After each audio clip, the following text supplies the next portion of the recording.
What's up, Military Millionaires? I'm your host of the podcast, David Pere. In today's episode, we are going to answer the question, do you need to start an LLC for real estate investing? And we're going to do this because I hear this question all the time, and I'm always referencing this blog post. And so I would like to just take a podcast episode and go through this blog post with you and highlight when you might need an LLC, when you probably don't need an LLC, and just clarify some of this. And then at the very end, I'm also going to give you a recommendation on the company that I utilize for creating all of my LLCs. They're incredibly fast, they're incredibly affordable, they work out of Wyoming, and if you go click the link from me, they will do your very first LLC at cost, which is great. So yes, it's an affiliate, but for being part of the community, you'll get your first LLC set up at cost, so it'll save you some money. I'll tell you, they got my first LLC done within 24 hours. They're awesome. So I'll give you that link at the end. It'll be in the show notes. But for now, we're going to start to answer this question. And I get asked this all the time, right? So here's a couple of things, right? The answer is always it depends. And that's, it is what it is. That's always going to be the financial answer when you're talking about generalities without knowing specific situations. They have a place for asset protection. Like currently, I have a trust that owns an LLC that owns a bunch of LLCs. So all of my LLCs are owned by this one holding LLC that's owned by a trust. And that's kind of my hierarchy right now. You don't need that when you're getting started. And the reality is your asset protection strategy will develop more as your portfolio does, because the more wealth you have and equity you have and everything else you have, the more risk you have and the more likely it is worth your time to structure a crazy setup to cover it all. Before we dig into this, I'm going to get into a couple things. The first is insurance. Obviously, you need to have insurance on your home. Don't skimp on it. The second is umbrella policies. I have $1 million umbrella policy on each of my LLCs. And I think, or on all my LLCs, it's a single $1 million umbrella policy. And so the way this works is like each of my properties is insured. If, let's say, one LLC has 4 properties in it, it gets sued, they win, worst case scenario, and somehow they max out all of the insurance. Like I've just egregiously overlooked something and it is coming back to bite me in the ass. And for the record, I've been in 2 or 3 real estate lawsuits, not lost, haven't pierced the veil, hasn't come close to this. So knock on wood, it's not as likely as people try to tell you. It's better. It's one of those like better to have it, not need it, than need it and not have it things. But like, it's not as common as you think. That being said, if they were to get through all 4 properties and all the insurance and everything else, this $1 million umbrella policy would kick in and cover the difference up to $1 million over the limits on my already existing insurance for each individual property. I think that's a smart move. Umbrella insurance is very affordable because the likelihood that you're going to have to tap into it is low, and so it's not unreasonable. So I would recommend you do that. Now, it's going to be different depending on your situation. So like, I have a whole bunch of different types of LLCs. I had LLCs for my wife and I's portfolio. Now it's just me. And so that's LLCs that I own 100% of. I have different LLCs for partnership deals. So like if me and my buddy Marty go 50-50, or me and my buddy Hugh and my buddy John go 33-33-33, or I'm a small partner in an LLC with 2 other guys, we'll set up a separate LLC for that. Now, the other way you could do it is you could have your LLC joint venture with their LLC, and then you don't have to form a new LLC. There's a couple different ways to do it. So, it is what it is. I also have an LLC set up for the entire Military Millionaire community and the brand and the War Room Mastermind. And then that's actually technically an S-Corp for tax reasons. Everything else is just a partnership LLC or a sole proprietorship LLC. And then, and then I have another LLC set up for when we bought a hotel recently with a bunch of people in the war room, right? So we pulled together funding, and it was this whole thing. So a lot of different ways to do this. Now, again, I'm going to disclaim right here, I'm not an attorney or tax professional, just your average dude. I've done some research. I've owned some stuff. I've been in some legal crap. If you want to hear more about that, you can go check out Bigger Pockets episode. I think it's 743. I will triple check that for you right now, live on this show. So you can see I've actually been on a couple different episodes of the Bigger Pockets podcast. The one that we're looking for here, 281 is not it. It should be, nope, that one's on the Money Show. Seller Red Flags I should have seen.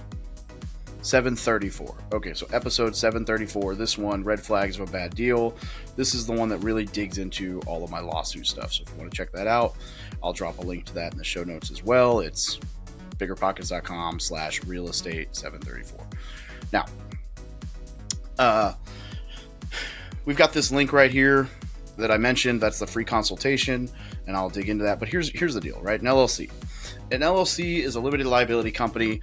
It's a structure where owners are not liable for the company's debts or liabilities. It is a way to cover your ass, essentially. Basically, it's how you help or how you get the tax benefits, and it's how you cover your ass.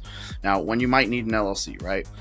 When you don't want to accept the amount of risk associated with your assets. So if you own a home that you bought with a VA loan and you paid $1 million for it and you owe $940,000 on it, an attorney's not going to they're not going to go after your home for the 60 grand left in the house. Now, if you own $1 million home free and clear, that's attractive, right? There's something they can get out of forcing you to sell that house. So that's where you'd want an LLC.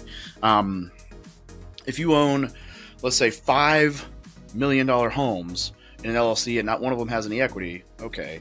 But if you own $5 million homes in an LLC and they're all free and clear, a lot riskier.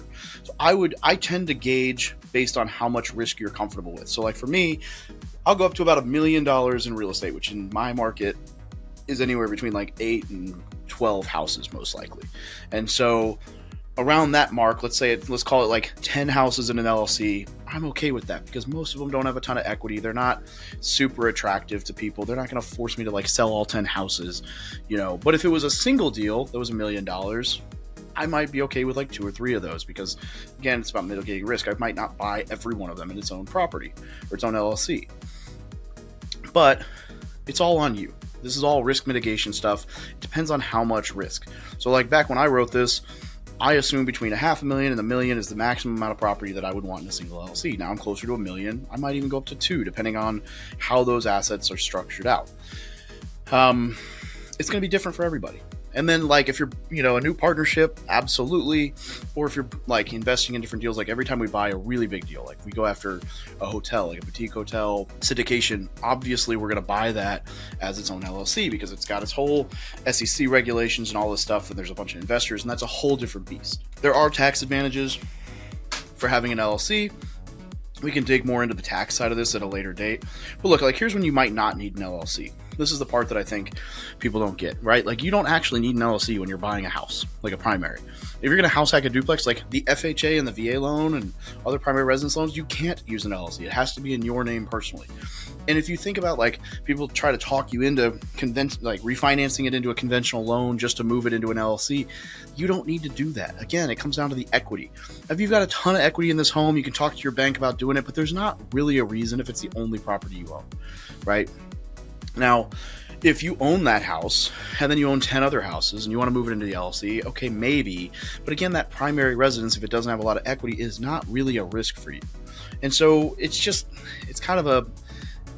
not something that's worth the headache to go and try to pull all these strings and move it into an LLC. Because what could happen is they could call what's called a due on sale clause, and they could say you have to sell the house because you technically changed ownership from yourself to the LLC, and technically they could call that.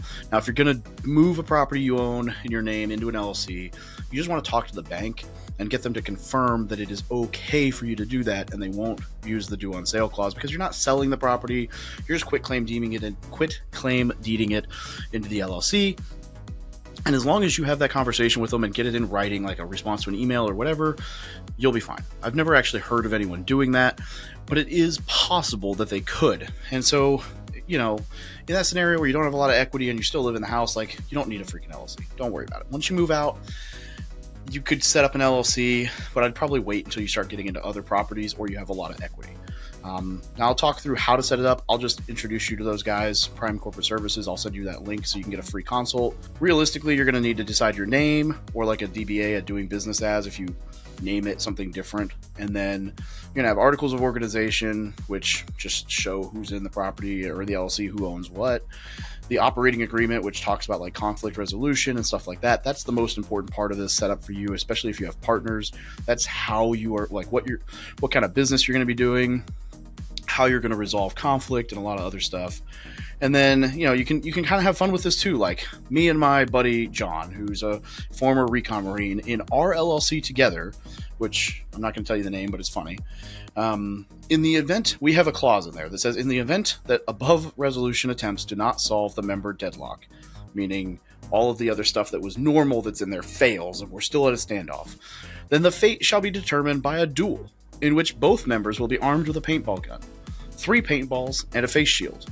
Standing back to back, each member will take 3 paces, which is 6 steps, away from the other, turn, and fire all 3 rounds. Impact on the face shield is worth 2 points. Impact on the body is worth 1 point. Whoever has the total points higher at the end of 3 rounds, meaning all 3 shots, deemed the winner. So we'll pace away, we'll turn, we'll fire. If I go for all face shots and I land 1 and I miss 2 and he goes for all body shots and hits all 3, he'll win. If I go for all body shots or all headshots and I hit all 3, I'll win. Like, it is what it is.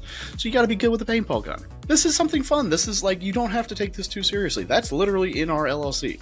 So you can have fun, but make sure you've got serious stuff in there beforehand where it's like, hey, if we don't agree, this is what we're going to go through before, we shoot each other with paintball guns or whatever, especially because he lives in another country right now, so that'd be costly. You need to take minutes of meetings, which means like notes. You need to have meetings, you need to take notes, and you need to file with your Secretary of State. So, like, here's the deal, right? At the very bottom here, I gave you a too long didn't read. An LLC is a good idea for asset protection and to start treating your investments as a business.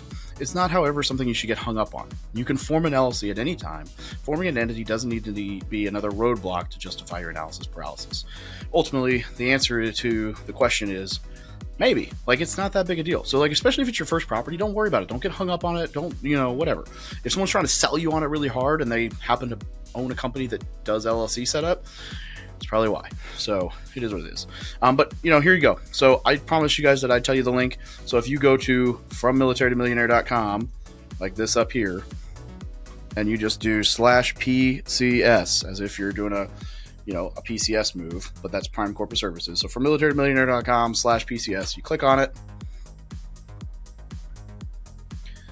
and then it'll slowly but surely open this new thing, which is me talking about, hey, Prime Corporate Services, you book a call, and they'll talk about tax savings, business funding, asset protection. Now, I do want to say this. I'm not vouching for their tax prep or their tax, like CPA stuff or anything like that. I'm not saying it's bad. I've just never used it. I'm vouching for their ability to set up LLCs, corporations, and trusts, because I have used them for that, and it's not unreasonable. They do well. They're great. I love them. So that's where I'm at. Like, I would advocate for that. I don't know enough about their tax prep side to vouch for it, but it might be great for you. These guys have been wonderful for me, so go check it out. Do a free consult. I hope this was beneficial.